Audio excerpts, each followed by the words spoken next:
called You Came, one of the songs which has most airplay at the moment, currently at the radio station.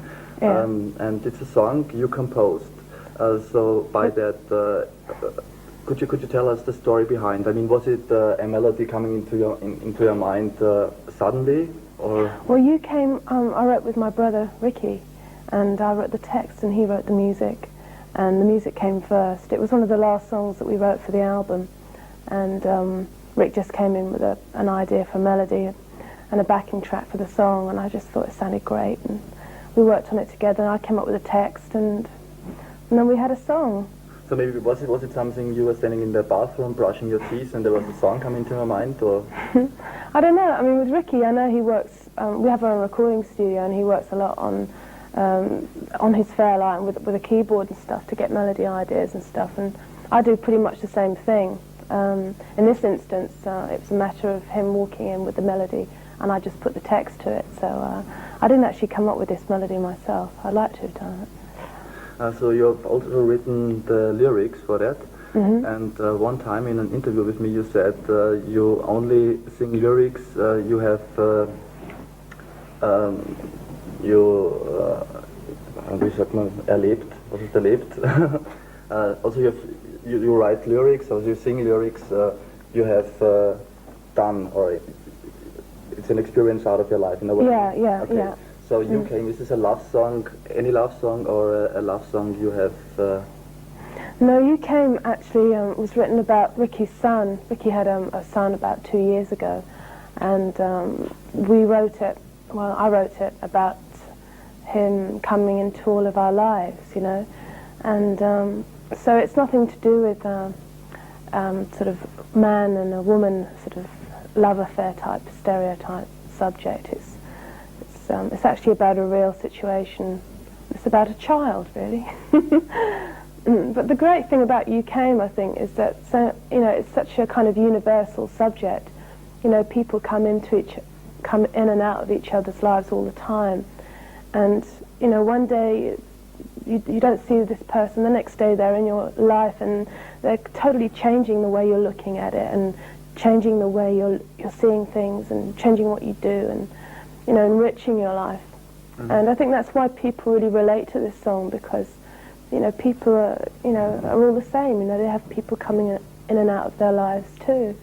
And this particular song was written specifically about a child coming into our lives, but, you know, that's the beauty of the song, I think, that, you know, it could extend to anyone, really.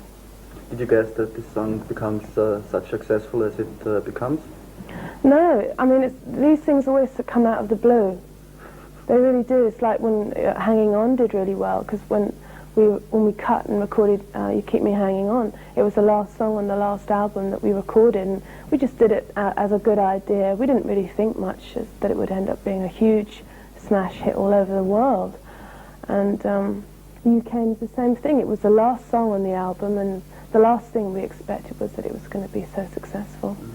One of the most fascinating things on Kim Wilde is you have a hit every 2 years, so there's 2 years left and then there happens a hit. In the meanwhile... That's not quite right. I think it's a slightly shorter time span than that. I mean, I've been making records for about 8 years now, and you know, I've had about 16 records out, in fact. Which makes for more than one hit a year, and there have been more than one hit a year. I don't know about in Austria, but certainly in the UK and Germany and other countries. From you is a hit in Austria? To varying degrees. You know, it depends what you call a hit. I mean, I would agree with you that I have a big hit probably every 1 or 2 years, maybe. But most records that I release do well to varying degrees, you know. Have you ever been afraid to don't make it anymore? Well, sometimes I think about, you know, not being famous anymore, and I find that quite appealing sometimes, you know. I've been famous for about 8 years now, and sometimes I find it quite appealing to do something else, you know, not so much something totally different, but definitely to concentrate on my songwriting and to become more involved on the production side of music, you know, to get back to music more. But in fact, doing this Michael Jackson tour has like totally reversed that whole kind of response to being in the business, because I just love touring so much and I love entertaining so much, and it's kind of revived my enthusiasm for going out and playing live. So I'm hooked again now. I was just getting into the idea of like sort of gradually fading out of the limelight, and then suddenly I get put back in it again, you know. I don't know, it's addictive, really, this business. But I've been very fortunate that I'm still around, you know. As I said just before, you're singing since 8 years, so are you in the lucky situation that you can sing what you want, or do you have to pay attention to the charts? Well, luckily I'm still a real big pop fan, you know, and I still buy a lot of pop music. I'm still motivated by pop music. I still like listening to the radio, so I don't really have a problem with, you know, the commercial aspect of being in the music business. I really enjoy it still, you know. I suppose the day I stop enjoying pop music, then I would hope that I would stop making it myself. But I suppose I'm still a kid at heart, you know. I still feel the same way about pop music now as I did when I was a very young child, you know. I don't think that'll ever go. I know it hasn't gone for my dad, you know. My dad's been in the business a hell of a lot longer than I have, and he's still really very motivated by pop music. So I think once you get the bug for it, it never really leaves you. Mm-hmm. About enjoying pop music, what happens to you when you turn on the radio and you hear all that Kylie Minogue and Mandy Smith stuff, for example? Well, you know, some of them aren't making very good records, and some people are. You know, I mean, same as ever. You know, I don't think necessarily that standards have come to an all-time low at this point in time. You know, there's always good stuff to be heard in the charts, and if you turn on the radio and listen to something you don't like, then pretty soon after that you hear something you do like, you know. Mm-hmm. So I keep my ears open, and there's normally something that I find entertaining about somebody. If I don't like their voice, then I could quite enjoy their performance, and if I don't like that, then, you know, there's all kinds of things. I mean, being in the public eye, I know that, you know, there's all kinds of ways that you can sort of entertain people, not just by your music or singing even, you know. I mean, otherwise I wouldn't be sitting here talking to you. I mean, I suppose someone must find this entertaining, listening to me yakking on. Can't think who, but it's all part of it, you know. There's many aspects of being in the music business, I suppose. Could it ever be that Kim Wilde comes into a situation where she won't do any interviews, for example, any press thing, like Michael Jackson does at the moment, for example? It's a tempting idea sometimes, you know, after you've done like a lot of stuff, you know, over a period of a few months, you do tend to like think, oh, I never want to do another interview again. But to me, I think the key to like, well, I think one of the keys to my success has been that I've been quite accessible to the public, you know, and I've never like sort of turned my back on my fans or people who want to get to know me. And it's not in my nature to do that, really. With Michael, I'm not saying that's what Michael does. I think he has his own reasons, and I respect those, you know. But for me, I think that it would be something that would be a sad thing to happen if I should suddenly become an enigmatic, unapproachable sort of person, because I'm not an enigmatic, unapproachable person in real life. And I think gradually through my career, I've wanted to try and extend my personality more into my work and the way that people perceive me, because I don't want to be some kind of image that kids see and can't respond to at a sort of human level. Mm. So, you know, I don't think I'd ever stop doing interviews because of that reason. Congratulations to that. So something your fans must be very interested, I think. There was an opinion poll in Austria with the question, the dream job of young girls, and most of them answered they want to become a singer one day. Mm. What do you think about this? Is that something desirable? Or? Well, I can't turn around and say it's not desirable, because I've had a fantastic career, but you know, it's had its ups and downs, and I've been terribly fortunate with the people that I have working around me, you know, my family primarily, and people very close to me, and you know, there are a lot of reasons why I'm still sitting here, and I know I'm not the only one. So I think singing, yes, it's great, and making it a career can be, well, it can be a little bit dangerous, you know. If you've got the right people around you, if you've got a good team, then maybe you'll be onto a good thing. I don't know. It's a very hard question to answer because I'm sure my dad felt the same way about me when I went into the business, and he probably thought, oh, it's fraught with danger. You know, she may have successful one year. What means dangerous? Oh, you know, like you get to love something and then maybe you can't do it anymore. I mean, maybe people just stop buying your records, or maybe your record company drop you, or you don't have any success, or you don't find that elusive hit record, you know. And I've been incredibly fortunate in all those areas, you know, uncannily so. And it's not been easy at all. It's really very tough, and to keep it all together. So I don't know what I'd say to someone who wanted to get into it. But you personally are successful since 8 years. Have you ever been? Have you ever had any identity problems? Maybe arrogance or delusions? So we have to change the tape. Coffee. White, please. Was ist die Folge, man?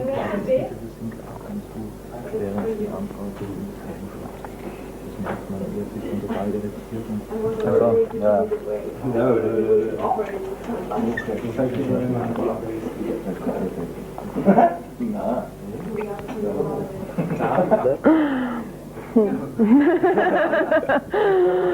There were the kids in front of the disco, and we were in there, and then they come in 2,000 people, and we had to go out. You don't remember that? God, not off the top of my head. Who else was on the show? Nobody else. Only you. Just me. Right. Und nachher große, schieß nach große von Ja, ja. Na, jetzt machen wir ein paar große. Wie nennt das einmal? So. Ja. Bei der nächsten. Ja. Bleib noch so, wie die nächste nimmt. So, und jetzt machen wir mal Zufall. Ne?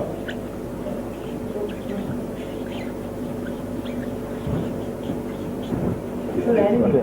So, und jetzt machen wir Annalena. Das kann sein, wenn man hervorkommt. Okay, could you show us one LP then in front of the camera after you have written that?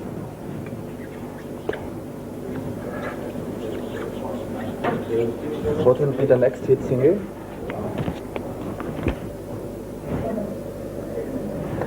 Never Trust a Stranger. That's the next single, which will be out, what, in a few weeks' time?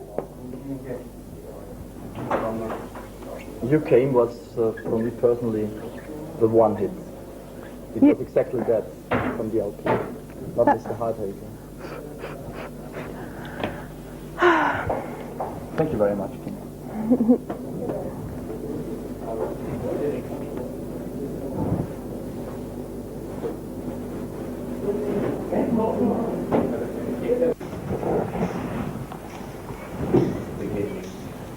Yeah, it's Womack and Womack. She's okay.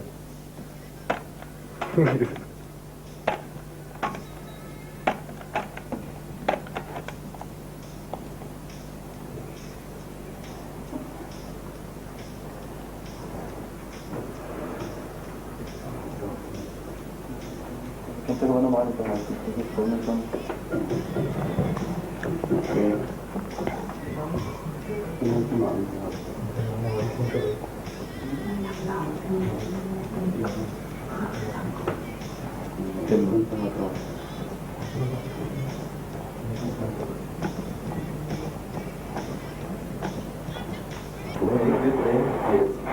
No. That's Womack and Womack, yeah? Right. I like that one, that's brilliant. I think that's good. I like it because it doesn't sound like any other record in the charts at the moment. It's sort of very sort of sparse production, and it's very simple production, and it's got a really great groove to it, and it's really sort of, I like it because it's very different to what, you know, any other sort of sound in the charts that I've heard for a long time. Very simple and minimal and funky. Mm-hmm. I think it's great. That's really good. It's the highest climber at the moment in the British charts. Yeah, it's doing very well. Yeah, I like it. It's really cool. Next Okay. one? Mm-hmm. Panama. Ja, man früher machen wir nachher auch scheißegal.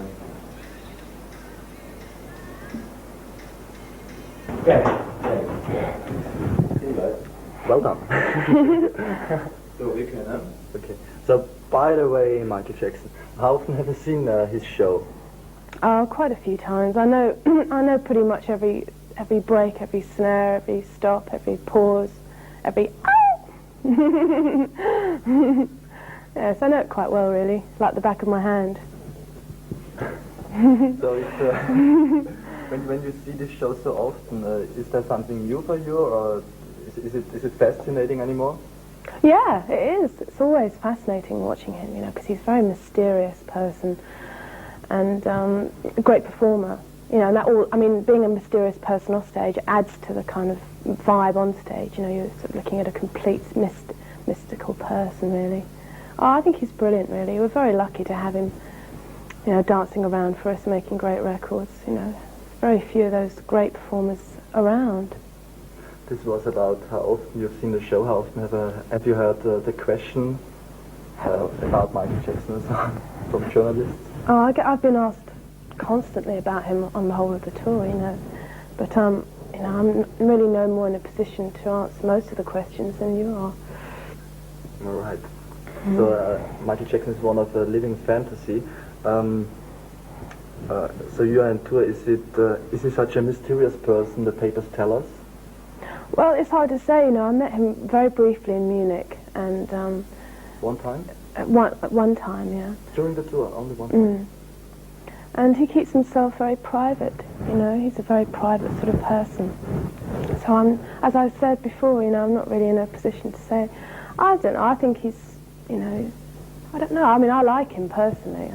I hear nice things about him from people on his entourage and his crew, and they've got nothing but good things to say about him. So, you know, and you get a nice vibe from him as well. He's very gentle, isn't he? He's a very nice person, very gentle person. I think he's probably very sensitive, you know, and I know a little bit about that.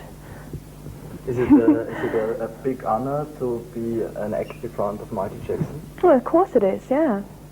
It's fantastic, and not only that, we were sort of asked to do like a certain section of the tour, and then, you know, as things progressed and we got on really well with everybody, and then they asked us to do all the tour with them, and you know, you feel very, yeah, you do feel kind of honoured is the word, special. Yeah, I mean, it's, I mean, you are also a big pop star, and I think I can't imagine to work in the shadow of him, to do a show in the shadow of his. Does it mind to you? Well, it doesn't seem to have affected me at all. Either I'm really dumb or I'm really, really clever. I haven't quite worked that one out yet. But I mean, all the tour I felt very comfortable about being on it. Really? And I'm usually very sensitive about situations that are wrong. And if I'm in any situation that I feel is like, then I go. So I don't hang around much if I think something's not right. So, and I'm still here, you know, having a good time and going down very nicely. And the European audience and the UK audience have been fantastic. So, you know, I think we made the right decision there. I think Michael made the right decision there. The right decision. If I would be your manager, I would ask you to make a book about the secrets behind Michael Jackson. We would earn much money together. Would you do that? Well, I don't think so. No, writing books isn't really what I'm going to do. I don't ever intend to write an autobiography or anything like that, because I don't know, you know, having lived through all my life, I don't think I'd get a bit bored having to write it all down again. And then I got on another tour coach, and then I did another interview, and then I did another TV, and I'm certainly not going to tell you any juicy bits. So that's the end of the story. I mean, I can't write the book, can I? I'm not going to tell you any secrets. Has it helped in your career? Pardon? Has it helped your career? What's that? To tour with Michael Jackson. I think so, definitely. Because I've managed to sort of come across to a lot of people who wouldn't normally go out to listen to me or buy me. And I know, for instance, on one gig I played to the total sum of a Kim Wilde tour just in one gig. And, you know, you're sort of reaching an incredible amount of people. It's not to say that they're all going to love me and sort of think I'm good, you know, but we're doing a good show. You know, I'm really doing the best I can, and we've noticed that, you know, the feedback has been phenomenal, and you know, going out and proving to people that I can actually stand up on a stage in front of 80, 90,000 people and entertain them and enjoy it and sing.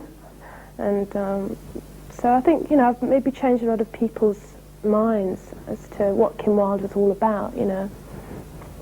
Maybe. It's lots of practice. Kim, last question about Michael Jackson. Do you know where he is at? No, I don't know where he is. And I'm not going to tell you even if I did know. Why? Because, you know, everyone else would be there. No, I don't know where he is or where he stays. I know sometimes we stay at the same hotels and things, but why? Why do you want to know? Where he is at the moment. Why do you want to know? What, so you took your crew there? Hey, Michael! No, it's only a joke. But last question about that. Does it mind that Michael Jackson speaks only left things with you, and what to say? Michael Jackson is so in his private atmosphere, and he never speaks to you, and so on. But it's not just that he doesn't speak to me. He doesn't really speak to anybody, you know. And I mean, I can't take that personally, especially from a man who's asked me to remain on the rest of his tour. So I mean, he can't dislike me that much, you know. There are rumors, is this right, that Taylor Dane does the tour with him afterwards? No, not afterwards. I'm finishing the tour and then they go back to America. You too? Well, I don't know. No, I don't think so. Maybe. I'm going to America to do some promotion for UK. But they don't actually have tour support in America. They only have tour support in Europe. You've brought your family with on tour. What's the reason for? I mean, the complete family. Well, my little brother who's 7 and Marty, and my little sister who's 9 called Roxanne. And I mean, really, I mean, I'm in an incredible situation here, you know, touring with Michael and touring myself, and they're on holiday, and I think it's very important that they're a part of my life. You know, they don't feel separated from it, and I try and involve all my family and my friends too in my life. You know, I don't sort of tend to put them in different categories. You know, I wouldn't like to do that. So I like having as many people who are close to me as possible. And do they watch each show of you? Yes. Really? Yes. They're very nice. You know, they've met Michael as well, the children, and they go and see him on the side of the stage. And Roxanne went on stage with him one night actually. And I don't know, it's a nice vibe. I mean, the Jackson crew are great, the band are great, and having my family around is another lovely thing too. You know, it's been a fantastic tour all round. You know, it's been really sort of relaxed and fun. You've brought your family with also your boyfriend? Pardon? You've brought your family with also your boyfriend? And my boyfriend? Yeah. Next question? Oh, yeah, a few here and there, you know. No one sort of. Well, I'm not going to say actually. I'm going to be discreet about that. That's why I'd never write a book. You know, it'd be nothing to say. Now, isn't it very complicated for a pop star like you, for a beautiful girl and very rich girl and famous too?